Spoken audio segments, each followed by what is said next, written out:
ఇంతకీ ఎలా ఉన్నారు డాక్టర్? గుడ్, బాగున్నానండి. That's very bad.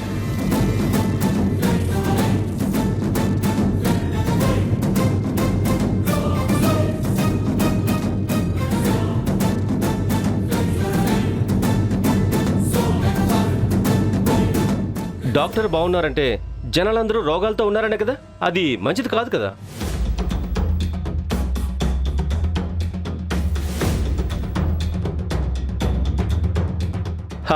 Just joking.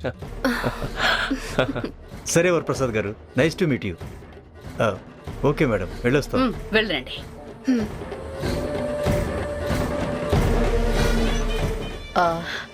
Okay Prasad, నా కోర్టుకు టైం అవుతుంది.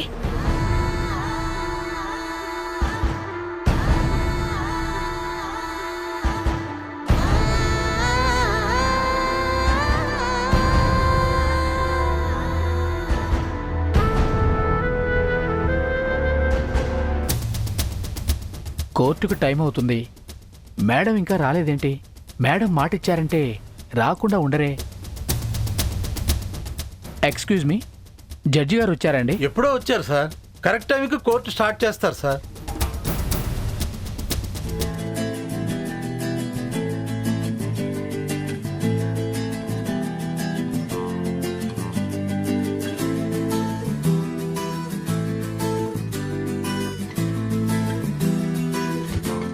అయ్యో, ఒక పక్క కోర్టుకి టైం అవుతోంది.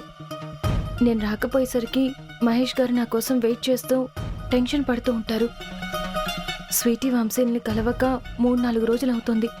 ఎలా ఉన్నారో ఏంటో. ఇప్పుడేం చేయాలి? పర్లేదు, స్వీటీ వంశీలతో 5 మినిట్స్ మాట్లాడి కోర్టుకు వెళ్తాను. అప్పుడు కోర్టు టైమింగ్ సెట్ అవుతుంది.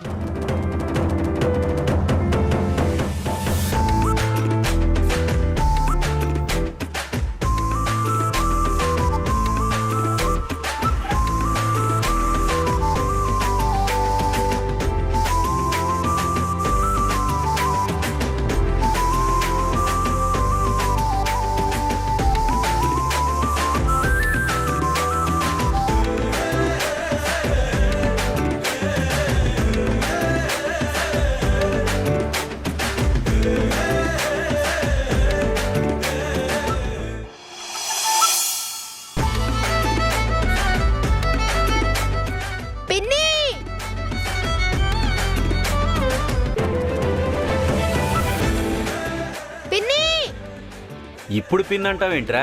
ఎక్కడుంది?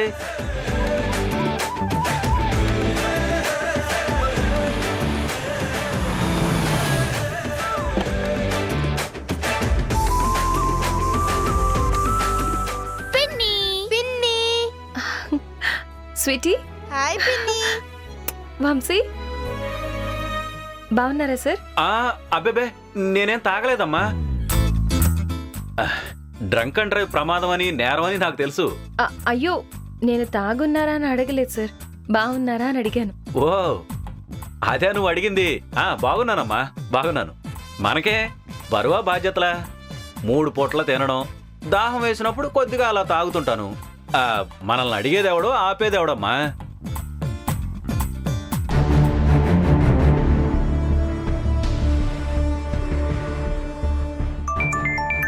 ఒక్క నిమిషం సార్.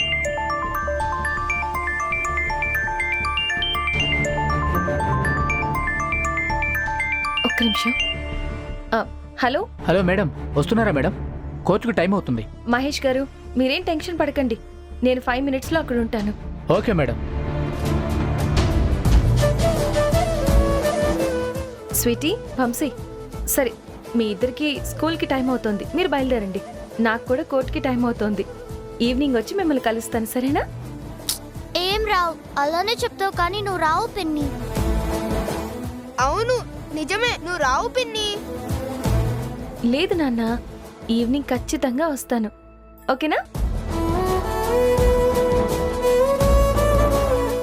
నాకు మాత్రం మిమ్మల్ని చూడాలని, మీతో ఆడుకోవాలని ఉండదా ఏంటి? కుదిరినప్పుడల్లా వస్తున్నాను కదా. ఎప్పుడైనా బాగా లేట్ అయితే రావట్లేదు. ఓకే, ఇలా అలగకూడదు కదా. అలిగితే మిమ్మల్ని బ్యాడ్ బాయ్ బ్యాడ్ గర్ల్ అంటారు. ఇదిగో మీకోసం రాణి అక్క స్పెషల్ గా చేసిన జంతికలు తీసుకొచ్చాను. జంతికలు మాకెంతో ఇష్టం పిన్ని.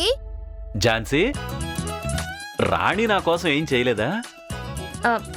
ఈసారి చేయమని చెప్తానులేండి. కొంచెం ఎక్కువ క్వాంటిటీలో చేయమని చెప్పమ్మా. నాకు జీలకర్ర జంతికలంటే చాలా ఇష్టం. సరేనండి పిల్లలు. సరే, ఇంక స్కూల్కి వెళ్ళండి, టైం అవుతోంది. బాయ్ పిన్ని. బాయ్ నాన్న. బాయ్ వంశీ, వెళ్ళండి. రండి. ఓకే సార్, బాయ్ అమ్మా. బాయ్ అండి.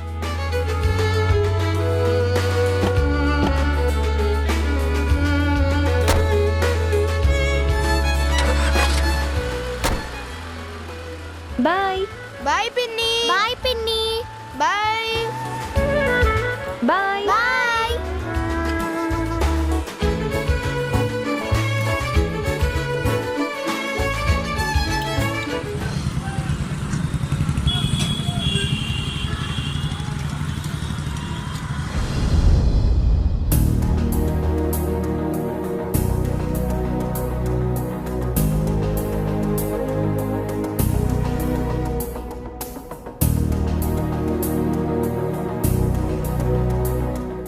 Case number 270.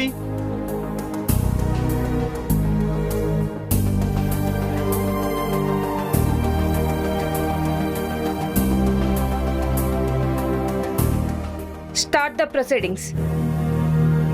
Thank you your honour.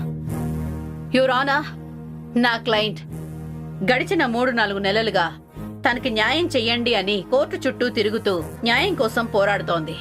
ఒక మగాడు పురుషహంకారంతో ఆమె స్వేచ్ఛని కట్టడి చెయ్యాలని చూస్తే ఇలా ప్రవర్తించటం కరెక్ట్ కాదు అని అడిగిన పాపానికి అతని చేతిలో దెబ్బలు తిన్నది.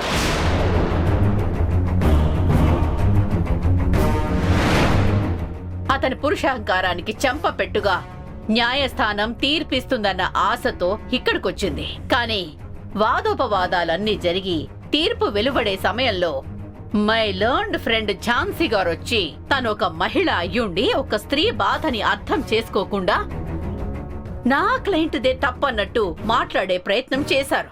ఇంతకంటే అన్యాయం ఎక్కడైనా ఉంటుందా? యువర్ ఆనర్, మృణాలిని గారు మాట్లాడుతూ నేనొక మహిళను అయ్యుండి సాటి మహిళకు అన్యాయం చేశాను అంటున్నారు. ఒక స్త్రీ బాధను అర్థం చేసుకోలేదు అన్నట్టు మాట్లాడుతున్నారు. అది కరెక్ట్ కాదు.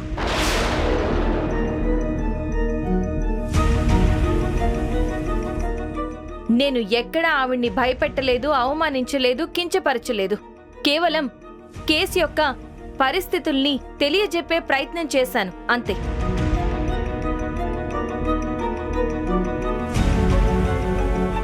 నేను సదర మహిళను విచారించినంత మాత్రాన మహిళా వ్యతిరేకి అనుకోవడం కరెక్ట్ కాదు. మృణాలిని మేడం, లాయర్గా అది నా డ్యూటీ.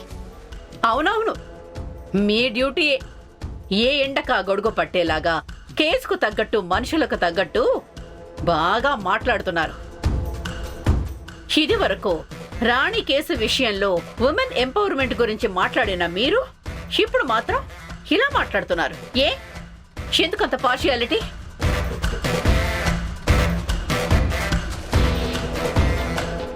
అంటే మీకు సంబంధించిన మహిళ అయితే ఒక లెక్క, వేరే మహిళ అయితే మరొక లెక్క.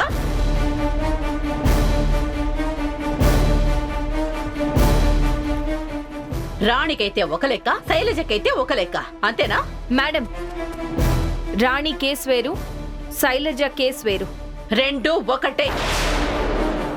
రెండు కేసుల్లోనూ బాధింపబడ్డ వాళ్ళు ఆడవాళ్లే. మేడం, రాణికి జరిగిన అన్యాయం వేరు, శైలజ విషయం వేరు. కానీ మీరు రెండిటికి ముడిపెట్టకండి. ఎస్ యువర్ ఆనర్, నేను ఉమెన్ ఎంపవర్మెంట్ గురించి మాట్లాడాను. నేను ఇప్పటికీ అదే స్టాండ్ మీద ఉంటాను. యువర్ ఆనర్, ఒక ఆడదానికి ఈ దేశం, ఈ న్యాయస్థానం మహిళలకు అందించిన అస్త్రం ఈ విడాకుల చట్టం, డొమెస్టిక్ వైలెన్స్ ప్లస్ 498A సెక్షన్లో. అవి ఉండగానే మహిళలకు ఇంత అన్యాయం జరుగుతుంటే అవి లేకుండా ఉండే పరిస్థితిని ఊహించడానికే భయంగా ఉంది. అలాంటిది ఆ చట్టాలను కూడా చూడకుండా సాటి లాయర్ ఝాన్సీ గారు అవహేళన చేయటం ఈ న్యాయస్థానానికే తలవంపులు తెచ్చేలాగా ఉంది యోరానా.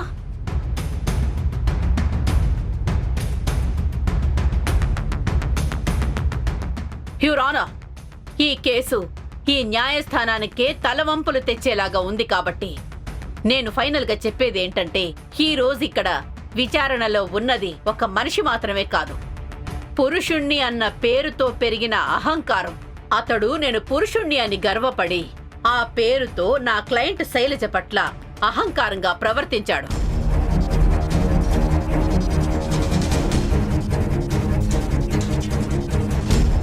యువరానా, ఇలా మహేష్ మాత్రమే కాదు, ఇంకా ఎందరో ఇలా ప్రవర్తించే వాళ్ళు ఉన్నారు. ఇది వ్యక్తిగత తప్పు కాదు, పురుషుణ్ణనే పేరుతో స్త్రీ సమాజాన్ని తక్కువ చూసే మనస్తత్వం. అలాంటి మనస్తత్వమే మహేష్ కి కూడా వెలువడింది.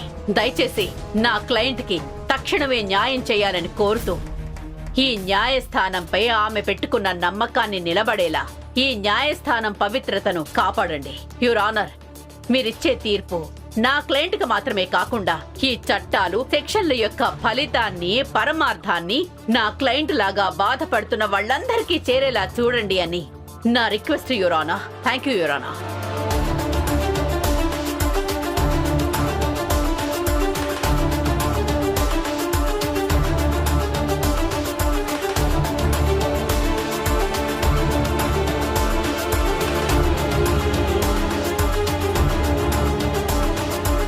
యువర్ ఆనర్, మృణాలి గారు చెప్పినట్టు చట్టాలు మహిళలకు ఖచ్చితంగా గొప్ప అస్త్రాలు అనే మాటలు నేను ఏకీభవిస్తాను. కానీ అలాంటి ఏ అస్త్రాలైనా తప్పుడు వ్యక్తి చేతిలో చాలా ప్రమాదం. ఇది నేను చెప్తున్న మాట కాదు, మన పురాణాలు చెప్తున్నాయి యువర్ ఆనర్.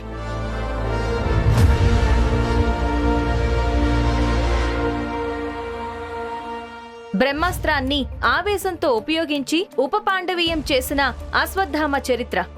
ఈ కథ మనకి తెలియంది కాదు. అది చూసి మనం ఏం నేర్చుకోవాలి? ఆ చట్టం పురుషాహంకారంతో విచక్షణ లేకుండా ప్రవర్తిస్తున్న వాళ్ళ నుంచి మహిళల్ని రక్షించడానికే. నేనేం కాదనడం లేదు, కానీ ప్రతి ఒక్క పురుషుణ్ణి శిక్షించాలని పొందుపరిచింది కాదు. దురదృష్టవశాత్తు ఇప్పుడిక్కడ అదే జరుగుతుంది.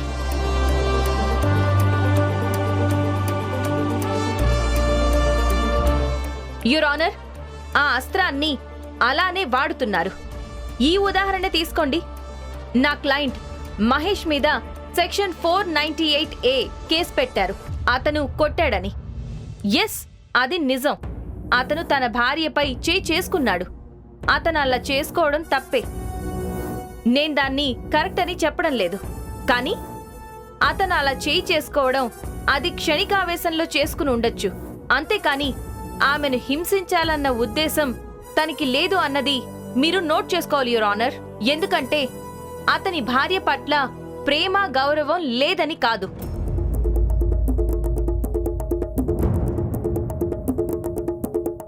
ఒకవేళ నిజంగానే మహేష్ గారికి హింసించే వ్యక్తిత్వం ఉండుంటే శైలజ గారి మదర్కి మోకాళ్ల ఆపరేషన్ అంత ఎక్కువ ఖర్చుతో జరిగుండేది కాదు. దాని తాలూకా బిల్స్ యువర్ ఆనర్.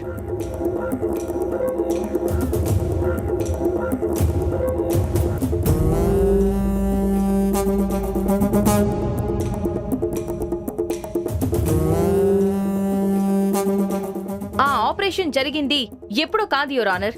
సరిగ్గా భార్యపై చేయి చేసుకునే 2 రోజుల ముందు. అంటే 2 రోజుల ముందు భర్త మంచివాడు, 2 రోజుల తర్వాత భర్త మారిపోయి చెడ్డవాడు అయిపోయాడు కదా మై లర్న్ ఫ్రెండ్.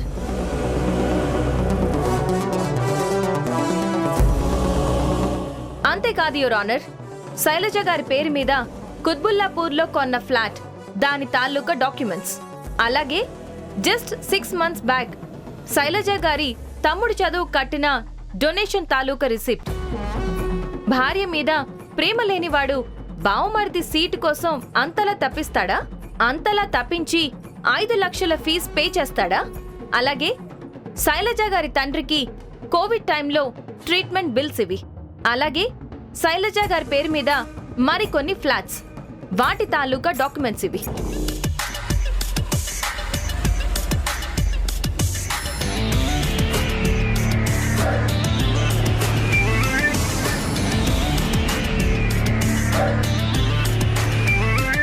ఇవే కాదు యువర్ ఆనర్, ఇంకా చాలా ఉన్నాయి. ఇవన్నీ కేవలం బిల్స్, రిసిప్ట్స్ కావు. నా క్లయింట్కి భార్య మీదున్న ప్రేమ తాలూకు చిహ్నాలు యువర్ ఆనర్.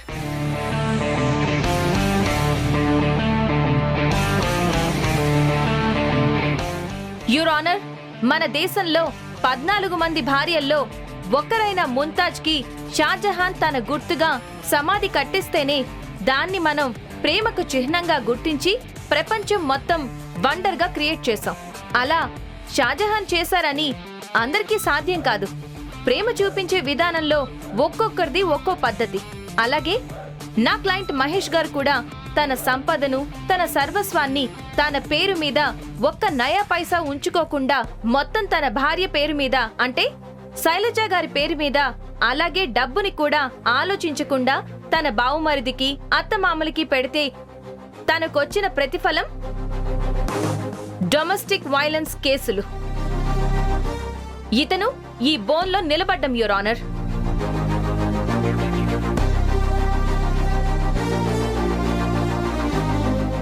దానికి పర్యవసానంగా అతనికి దక్కేది విడాకులు. కారణం అతను చేసిన తప్పు క్షణికావేశంలో భార్యపై చేయి చేసుకోవడం.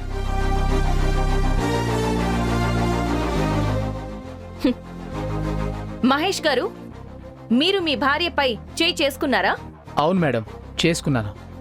ఎందుకు చేసుకున్నారు?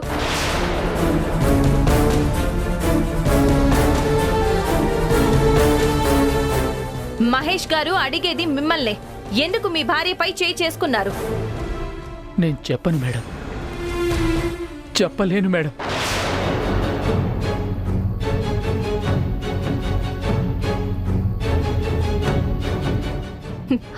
మహేష్ గారు, కోర్టుకు కావాల్సింది కన్నీళ్లు కావు, సాక్ష్యాలు.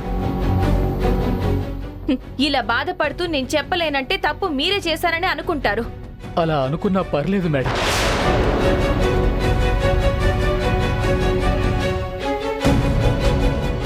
నేనే తప్పు చేశాననుకొని నాకు శిక్ష విధించండి మేడం.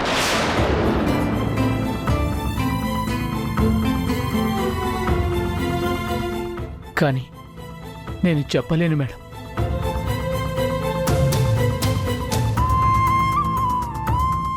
మేడం, నా భార్య నాకు విడాకులు ఇస్తానంటుంది, కానీ నాకు ఇవ్వాలని లేదు మేడం.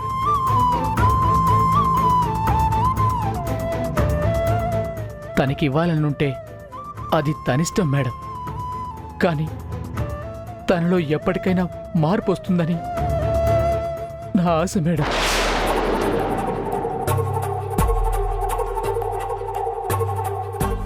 అప్పటి వరకు తన కోసం ఎదురు చూస్తూనే ఉంటాను మేడం. ఓకే మహేష్ గారు.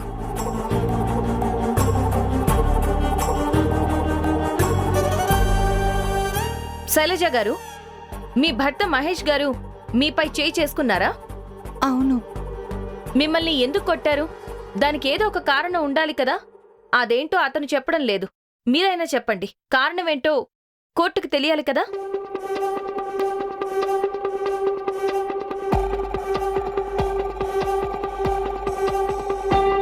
శైలజ గారు ఎందుకలా మౌనంగా ఉంటారు? అతను తప్పు చేశాడు కాబట్టి చెప్పలేక మౌనంగా ఉన్నారని అనుకోవచ్చు. కానీ మీరు ఏ తప్పు చేయలేదు కదా. పైగా మీరే అతనిపై కేసు వేసి విడాకులు కావాలని చెప్పి కోరుతున్నారు.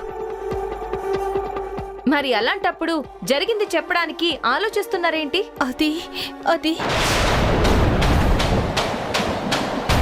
అదే మేము అడుగుతుంది. ఆ కారణం ఏంటి అని చెప్పండి. ఆ కారణం మీకు తెలియకుండా ఉండదు కదా.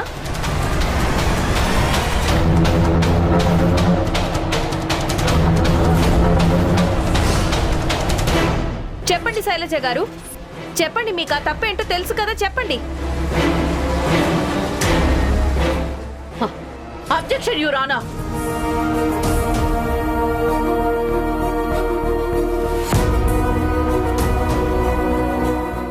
నా క్లయింట్ని ఇలానా బెదిరించేది? ఇలాగే నా ప్రశ్నలు అడిగేది?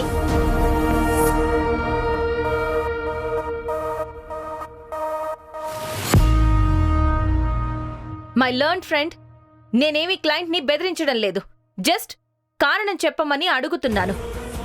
తనకి ఆ కారణం తెలుసా తెలీదా అంతే. జస్ట్ అది చెప్పమనండి చాలు. మృణాళిని గారు, ప్లీజ్ టేక్ యువర్ సెట్.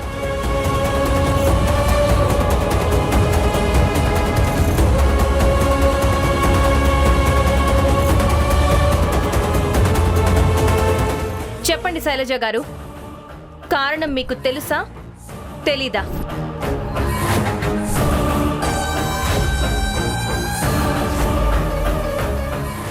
చెప్పండి, తెలుసా తెలీదా చెప్పండి. మేడం అది శైలజ,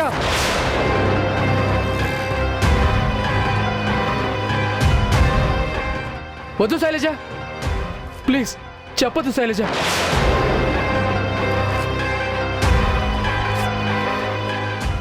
చెప్పొద్దు శైలజ, చెప్పొద్దు. ఓకే శైలజ గారు, కారణం చెప్పొద్దు. నాకు కారణం తెలుసుకోవాలని కూడా లేదు.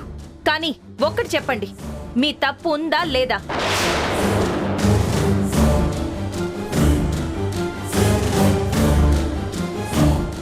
మహేష్ గారు మీ తప్పుంటేనే మీపై చేయి చేసుకున్నారా, లేదంటే కావాలని మిమ్మల్ని హింసించాలనే ఉద్దేశంతోనే చేయి చేసుకున్నారా?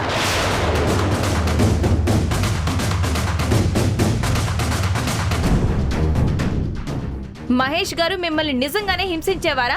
మీపై చేయి చేసుకోవడం ఇదే మొదటిసారా, లేదా ఎప్పుడు చేయి చేసుకుంటూనే ఉంటారా? అసలు మహేష్ గారికి మీకు మధ్య ఉన్న రిలేషన్షిప్ ఎలా ఉండేది చెప్పండి. మీతో ప్రేమగా ఉంటారా, లేదంటే మీ పట్ల చిరాగ్గా ప్రవర్తిస్తుంటారా? పోనీ మహేష్ గారి మీద మీకేమైనా డౌట్స్ ఉన్నాయా? లేదు లేదు, నాదే తప్పుంది మేడం, శైలజ, పెద్ద తప్పుంది. అందుకనే నాపై చేయి చేసుకున్నారు మేడం. అంతేకాని ఎప్పుడు నన్ను హింసించలేదు, నాపై చేయి చేసుకోలేదు. ఇది మొదటిసారి.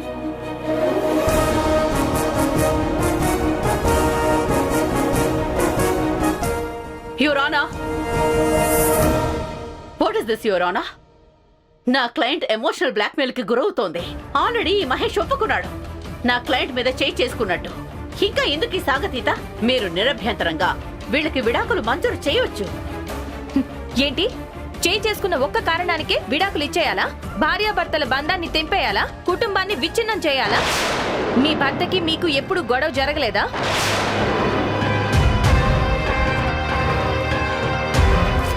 మా కానిస్టేబుల్స్ ఫుటేజ్ కోసం మీ హాస్పిటల్కి వచ్చారా? అవును సార్. ఎవరు వాళ్ళు? వాళ్ళ పేరేమని చెప్పారా? గౌతమ్ జైలుకెళ్ళి ఇన్ని రోజులవుతుంది కదా, తనను చూడ్డానికి ఒక్కసారైనా వెళ్ళావా? లేదత్తయ్య, ఈ రోజు వెళ్ళాలనుకుంటున్నాను.